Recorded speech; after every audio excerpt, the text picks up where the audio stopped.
Some of the best forms of technology are technologies that engage people and that connect people to other people, especially when they have experienced an inability to connect easily or comfortably with others, that sometimes digital spaces allow them a little bit of a buffer in which to do that. And so if they're engaged in safe digital spaces where they can experiment a little bit with authentic parts of their personality that they haven't been able to do that before, I think that's a fantastic use of digital spaces.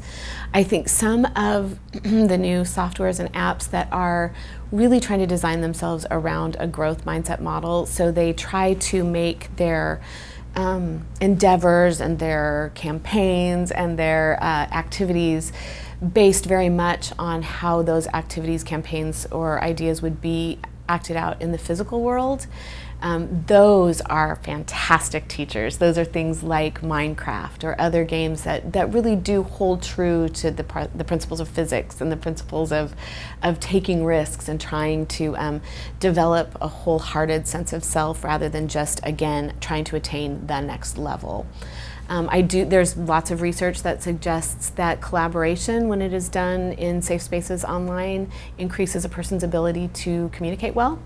And so I think if there can be good, moderated, well-intentionally chosen spaces for collaboration can increase. And then also there's research that shows that creativity can be increased with engagement with certain kinds, again, of platforms and domains that maintain a connection to the same kind of principles that would apply to creativity in embodied spaces.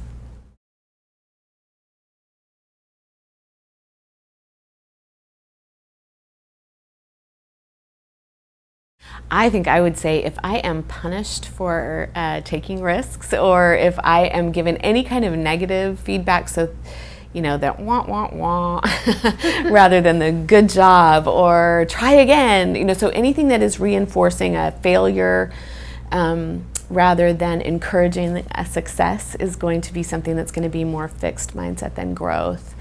A closed system, so a system where there are a lot of actually great apps right now that are experimenting with where actually the developers and the moderators of the system are coming in and hiding negative comments of individuals with each other who are collaborating online, and actually increasing the number of positive inputs that players get or engagers get from each other, just to see what is more effective in building a healthy and positive online experience. And those are working. So the more people are having negative experiences moderated out and positive ones kind of controlled for, the more we see a positive impact.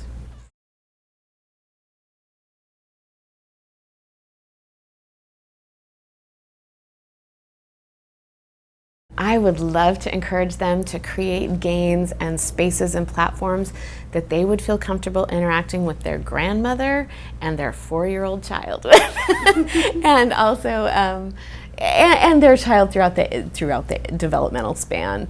But games and spaces that that don't punish or discipline attempts at growth, attempts at being authentic.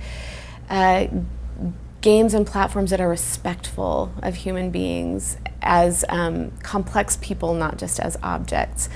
I would love to encourage them to have all body shapes and sizes and ages and colors represented in all roles, not just certain people put in the positive light in roles and others in the negative. I would love to encourage them to build in opportunities for breaks, and rather than kind of trying to create this peak experience that we want more and more and more of, but to actually program with the mindset of every 30 minutes there being some kind of break where we actually get back into our skin. And then I would love to see. I would love to see more of an intentional movement toward games and spaces that somehow join us or force us to encounter people who are different from us, and people who, in respectful ways and positive ways, where there is collaboration and support rather than team building against teams.